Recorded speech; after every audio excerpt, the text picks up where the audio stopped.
সম্মানিত সুপ্রিয় দর্শক শ্রোতা দেশ ও প্রবাস থেকে যারা আমাদের সাথে সংযুক্ত আছেন, ভিডিও দেখতেছেন অথবা শুনতেছেন, সবাইকে জানাই আন্তরিক প্রীতি ও শুভেচ্ছা। বন্ধুরা, আজকে এই মুহূর্তে আমি কথা বলছিলাম সুইট মিষ্টি কোকিল কণ্ঠের অধিকারী একটি আপুর সাথে। তার কণ্ঠ অনেক সুইট, আমি আগে শুনছি, এর জন্য বললাম। তো এই আপুটি কেন প্রতিবেদনে আসলো বিস্তারিত ভিডিওতে থাকবে, আপনারা অবশ্যই ভিডিওটা কন্টিনিউ করবেন। আসসালামু আলাইকুম। ওয়ালাইকুম আসসালাম। আসসালামু আলাইকুম। ওয়ালাইকুম আসসালাম। তো মিষ্টি কণ্ঠের অধিকারী আপু, আপনি কেমন আছেন? আলহামদুলিল্লাহ।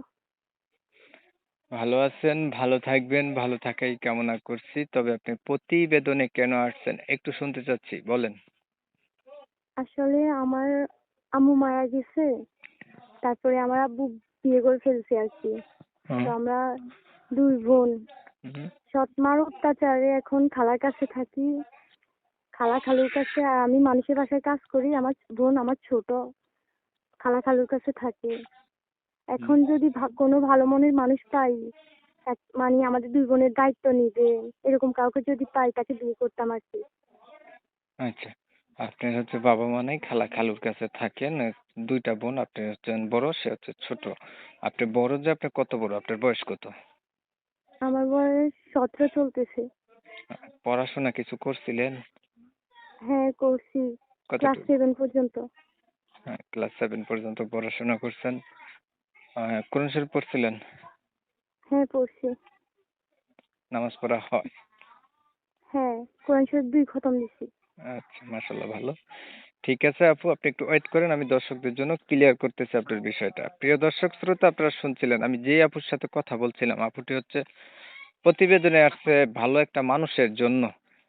বলে রাখা ভালো, ওনার পরিবারে ওনার হচ্ছে বাবা মা কেউ নাই, খালা খালুর কাছে মানুষ হয়েছে।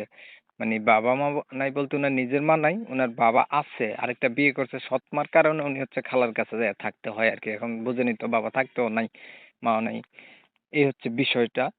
তো উনি চাচ্ছে যে এমন একটা মানুষ যে উনার সবকিছু জানার পরে উনি উনার তো উনি আর উনার ছোট বোনের দায়িত্ব নেবে, তাহলে উনি হচ্ছে বিয়ে করবে। ক্লাস 7 পর্যন্ত পড়াশোনা আছে, কোরআন শরীফ 2 বার খতম দিছে, নামাজও পড়ে। এই হচ্ছে উনার বিবরণ। তবে আমি আন্তরিকভাবে দুঃখিত, কমিউনিটি গাইডলাইনের কারণে ইউটিউবে উনার নাম এবং ঠিকানা আপনাদের মাঝে রিপ্রেজেন্ট করতে পারতেছি না। পরবর্তীতে আপুর সাথে যোগাযোগ করলে আপনারা উনার কাছ থেকে উনার নাম ঠিকানা জেনে নিবেন। বিস্তারিত অন্যান্য কথা থাকছে, অবশ্যই ভিডিওটা কন্টিনিউ করবেন আপনারা।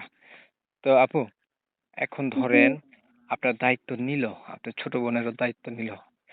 দেখা হ্যাঁ। গেছে যেই মানুষটা নিল, মানুষটা আপনার তো 17 বছর বয়স, মানুষটার বয়স একটু বেশি হলো, দেখতে কালো হলো, অথবা আগে বিয়ে করছে, বউ নাই, এমন হইলো, এতে করে আপনার মতামত কি?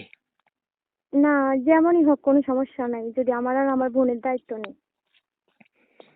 যেমনই হোক সমস্যা নেই, কারণ আপনার বয়সের সাথে তো একটু ম্যাচুয়াল করা উচিত, কারণ আপনার 17 বছর, ইনটেক ভার্জিন উম একটা মেয়ে, তাহলে আপনার এই ক্ষেত্রে আপনি কেন বয়স্ক মানুষের কাছে বিয়ে বসবেন কোন? আসলে মানুষের বাসায় কাজ করার থেকে বয়স্ক মানুষের কাছে বিয়ে করাটা অনেক ভালো, বুঝছেন? প্রিয় দর্শক, শুনছেন ওনার মনে কতটা কষ্ট? উনি হচ্ছে মানুষের বাসায় কাজ করার চাইতে বয়স্ক মানুষ হইলে সেটাও ভালো। তাহলে মানুষ কতটুকু কষ্টে থাকলে এই কথাটা বলতে পারে, আপনারা বিচার করবেন আর কি। তো দেখতে দেখতে কিন্তু আপু ভিডিওর শেষ প্রান্তে চলে আসছি। আর কিছু বলবেন কি? না। ঠিক আছে, আপনি ভালো থাকবেন। দর্শক শ্রোতা, যারা এই সুন্দরী সুইট আপুটির কথাবার্তা শুনে যাদের মনে একটু দোলা দিছে, নাড়া দিছে, দয়া বা মায়া হইছে, ওনার সাথে একটু যোগাযোগ করার ইচ্ছা হইছে, করতে পারেন। আর আপনারা জানেন আমি এমনই ভিডিও দেই। ভিডিও যদি ভালো লাগে তাহলে লাইক টাইক দিয়ে রাখতে পারেন, শেয়ার দিয়ে ইমো মেসেঞ্জারে ছড়াই দিতে পারেন। আপনাদের মতামতগুলো আমার কমেন্টে জানাই দিতে পারেন। চ্যানেল ভালো লাগলে সরাসরি সাবস্ক্রাইব করে রাখতে পারেন। অনেক সময় নিয়ে আপনাদের মূল্যবান সময়গুলো নষ্ট কইরা, ধৈর্য ধইরা, কষ্ট কইরা আমার চ্যানেলের সাথে থাইকা আমার চ্যানেলের ভিডিও দেখছেন। এর জন্য সবাইকে জানাই এমএসকে টিভির পক্ষ থেকে অসংখ্য ধন্যবাদ। সবাই ভালো থাকবেন, সুস্থ থাকবেন।